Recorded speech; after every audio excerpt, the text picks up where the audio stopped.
ظاہر کرنا چاہتی ہوں۔ مولانا ابوال کلام آزاد مولانا 11 نومبر 1880 پر آپ مکہ معظمہ میں پیدا ہوئے۔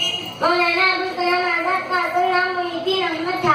ان کے والد کا نام محمد خیر الدین تھا۔ مولانا کا بچپن مکہ معظمہ اور مدینے میں گزرا۔ ابتدائی تعلیم والد سے حاصل کی۔ انہوں نے 15 سال کی عمر میں محمد جریدہ لسان الصدر جاری کیا۔ الہلال نامی اردو کا مفت روزہ اخبار جولائی 1912 میں کلکتہ سے جاری کیا۔ مولانا آل انڈیا کانگریس کے ہم نوا تھے اور مسلمانوں کے ہمدرد تھے۔ مولانا ابوال کلام آزاد ہندوستان کے مشہور و معروف سیاسی لیڈر تھے۔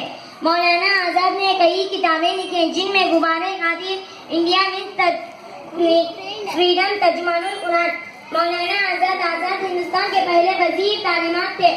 ان کا دور منصب وزارت تعلیم 15 اگست 1950 سے 22 فروری 1950 پر آج تک تھا۔ ان کی یوم پیدائش کے موقع پر ہر سال بھارت میں قومی یوم تعلیم منایا جاتا ہے۔